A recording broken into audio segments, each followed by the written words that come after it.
Back at Thom's table, the only pastry show on TV. I brought a Frangipane Tart today. Sounds very exotic, it's very easy to make, and it will impress your guests because it's absolutely delicious. We'll start with the crust. It's a very easy crust to make. I have a cup and a half of flour in the bowl already, and to that I'll add a quarter cup of granulated sugar. I have a stick of butter, and it's very cold. I just pulled it out of the refrigerator and I cut it into about tablespoon size slices.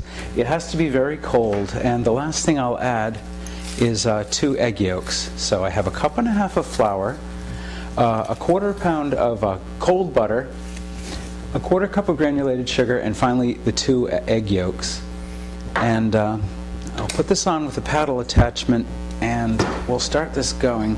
The cold butter, the paddle will cut the cold butter into the flour. Let it go until, excuse me if I get out of the camera, I'm just taking the towel off of the champagne bottle and putting it here, because the cold butter can jump out of the, cause some flour to jump out of the bowl and get all over the counter, and the towel here will prevent that from happening.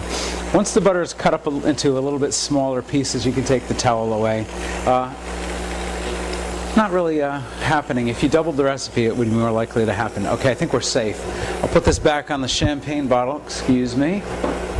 And you just cut this until the whole thing looks rather crumbly, like powder. There are some other types of tart doughs that you can make, and they usually require that you cream the butter and the sugar, add the flour and the eggs. Then you've got to chill it, roll it out on the board. It's a lot of work. You put it in the tart pan. You've got to prick it with a fork and put weights on it while you bake it so it doesn't bubble up. This is just as good, and it eliminates all those steps. It's really easy. It's delicious. And it's almost done. I'll show you how it looks, because you don't want to keep mixing it until it comes together in a solid mass, because it wouldn't work that way. Okay, the tart dough is ready. What I'm going to do is put it in this pan. I have a 12-inch tart pan, the kind that comes with a removable bottom. You can find those in the chef stores. What is there, one in Wallingford? And I'm just going to spray it with pan release. You can butter and flour this if you'd like, if you're very traditional, but this works just as well. Save yourself a lot of time. And I'll show you what this looks like when I pour it in here. This isn't the kind of dough that you need to chill and roll out. And see, it just looks like powder.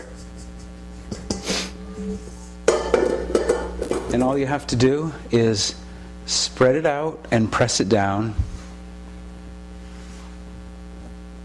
Start from the middle. It'll come together. It'll look more like a solid dough once you press it together. All right, I'm pressing the dough into the pan. This is a great recipe. It produces spectacular results, very delicious, and without any of the work of having to roll out those French pastry doughs. Just pushing it into the sides now. This is a 12-inch tart tin with a removable bottom.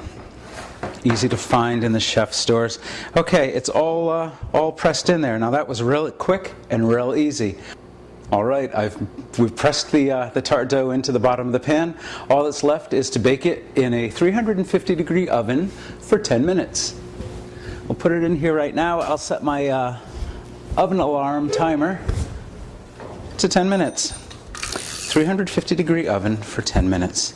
You can turn it halfway through if you're fastidious. If not, just let it sit there for 10 minutes. And next we'll go over there and I'll show you how to finish it off. Our pastry crust is in the oven and it's baking very nicely, but I have another one that I made ahead of time. At Thom's table, I thought of everything. So once it's baked and cooled, it'll look just like this, pretty much the same. It won't take on any color.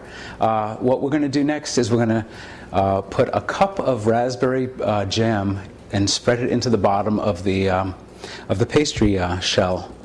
I'm going to just put this in here now. And let me tell you, make sure you look in the supermarket for the ones that don't have high fructose corn syrup. You can find them, read the labels, and you'll be very surprised. You'd think that maybe the store brand would be the one that has it, but you'd be surprised to find that some of the national brands have it as the second ingredient. You're certainly able to find ones that don't have it at all, and those are the ones you want to look for. You don't want to put that junk inside of you.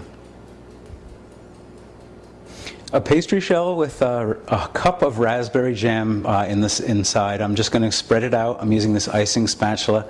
You can use whatever you have on hand, just to spread it evenly throughout the bottom. The one that we just made is still in the oven, so if at any time you hear the alarm go off, the timer go off, I'll have to rush over there and pull it out. But I've made this one so that we can move things ahead much more smoothly. Okay, that's all you need to do. Looks as though I found one that was seedless, but if you find one with seeds, that'll work too. It's your preference. We're making the filling for the Frangipane Tart. Frangipane is kind of a fancy word. It's probably the name of the man who invented the almond fillings, because Frangipane is just an almond filling. And what I have here is I have a can of almond paste.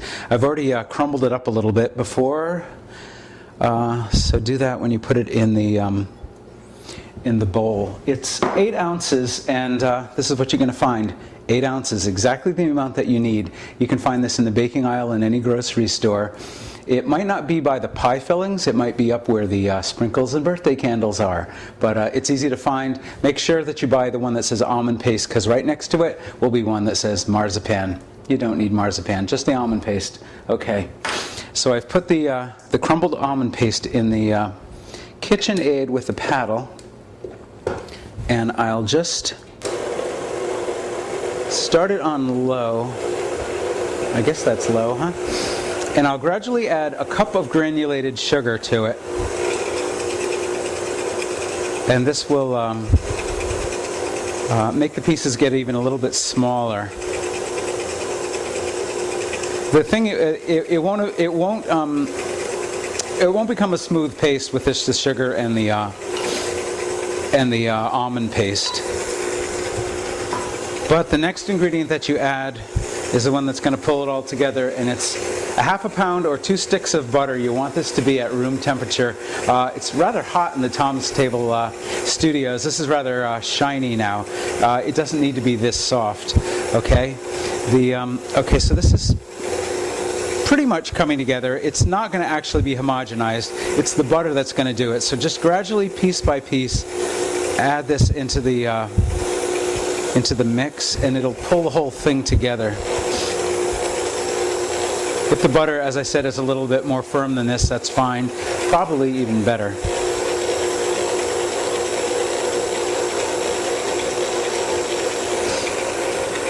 All right. Raise the speed to medium. I'll give this a scrape, and maybe what I could do is give you a close-up of what it looks like now. It's still a little bit chunky, but hold on a minute. Let me just give it a little bit more of a spin. I've taken the bowl off the mixer just to show you what it looks like at this point. It's rather smooth, and the butter brings the whole thing together. Okay, I'll put it back on the mixer and I'll add the eggs. I've got the almond paste and the sugar, which I've mixed together on low. I've added the butter on medium. The next thing, I'm going to raise the speed a little bit higher, and I'm going to add 4 eggs. I'm going to add them one at a time. I've got them already cracked in this little pitcher. And you want to make sure that each egg is incorporated before you add the next one. It'll help keep the mixture smooth and lump-free as best as you can. And stop every now and then and scrape it all the way to the bottom to keep everything the same smoothness and texture. All right, let's try the last 2 eggs on high. You don't want to over whip this now, but they do go in better when you do it on high.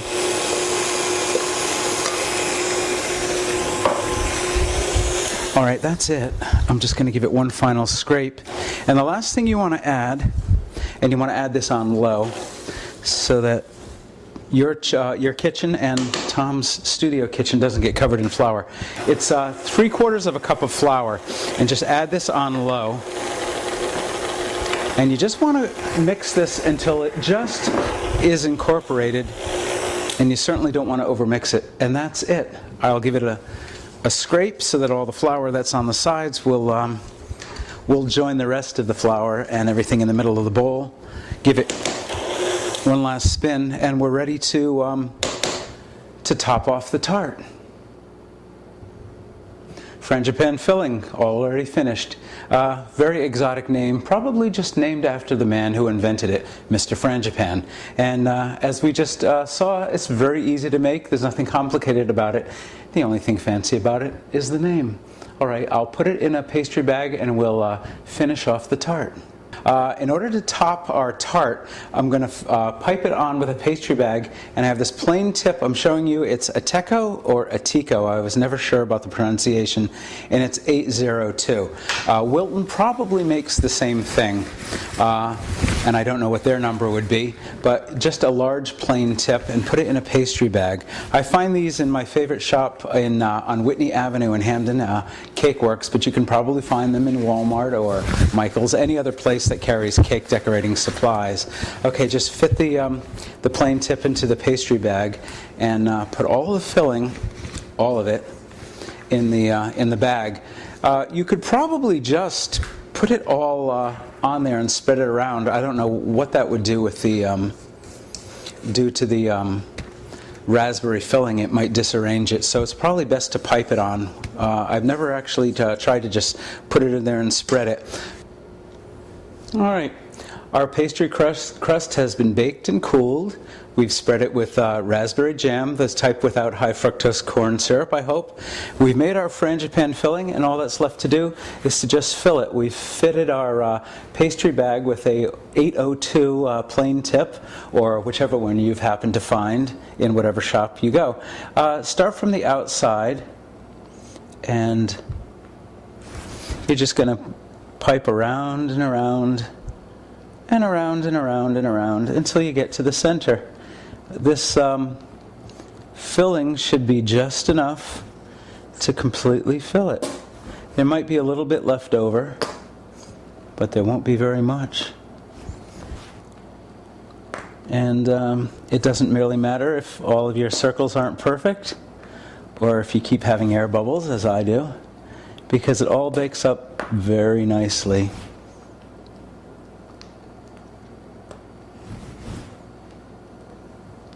I suppose by piping it, you're not ruining the raspberry filling. If you just plopped the whole thing in there and tried to spread it around, you'd probably cause a lot of chaos there. Okay, we finished. There's just a little bit left. The last thing we might want to do, and this is optional, and it's according to your taste, is just sprinkle some pinoli nuts all along the surface of this. Not too heavily, just as a nice little garnish. It adds a nice little texture and just a slight little variation on the taste. If you have a nut allergy, just avoid it. Although it is full of almonds, though, isn't it? All right, that's about all you need. Okay, we just put this in a 350-degree oven for 40 minutes. Finished tart, garnished with pinoli nuts if you want, and all we have to do is bake it in a 350-degree oven for 40 minutes. We'll put it in, and after 20 minutes you might want to turn it, but that's up to you. It's really not necessary. And I'll see you in 40 minutes. Okay, 40 minutes later, I'm at the oven. The Frangipane Tart is about to come out. I can smell it, and this is really going to make your kitchen smell great. Yeah, it's about to come out. Come on. Oh, there we go. Yay! All that work, and you're going to see how wonderful it looks. Look at that. It's art. Now, as soon as it comes out of the oven, immediately sprinkle it with powdered sugar. It will melt into it. It'll create a nice texture and a nice look. And just cover it with lightly with powdered sugar. That's about all you'll need. I have a nice little sugar shaker here. You can use a sifter if you have it. If you don't have a nice platter to serve your Frangipane Tart, or any dessert for that matter, you can make something that's just as nice. Welcome to Thom's Table Craft Corner. I have a 10-inch round cake circle. You can get them in any cake decorating supply shop. And what I've done is just put a little bit of masking tape on here. I have a doily, which you can just stick to there. And it makes just as nice a presentation as any fancy platter. All you have to do is take this. It has a removable bottom, as you probably remember from the beginning of the show. The sides come off very easily. We just take our icing spatula and we remove it from the thin metal on the bottom. I have my icing spatula in between the bottom crust of the tart and the thin metal bottom of the tart pan, and it should come off very easily. Don't lift it, just slide it right onto the doily cardboard that we just made, and that way nothing will break or shatter. There you have it. Perfect. Just nice to serve to your guests. They'll love you when you serve this. Okay, the whole point of going through all this work is to have something delicious to eat. So let's cut it and try it. If you've been baking along with me, you've got one to cut and to try yourself. Follow along with the show. You can find it on Facebook. The recipe will be there, and the recipe and instructions will be there. If you click on each photo in the album, the recipe and the instructions will be underneath each photo. All right, now that I've cut this, we'll plate it up and we'll try it. I'm going to plate this up and then turn this so you can see a little bit of the raspberry filling, if the camera can get that. All right, and for my favorite part, here we are. Frangipane Tart. If you've watched the show, you'll see the only thing exotic about it is the name. Everything else is pretty easy to make. You can make this for yourself, and when you serve this, this is absolutely heavenly. This is to live for. So thank you for watching Thom's Table. As I said at the beginning of the show, I'm the only pastry show on TV. If you love to bake, if you love pastry, look for me here on CTV or on Facebook.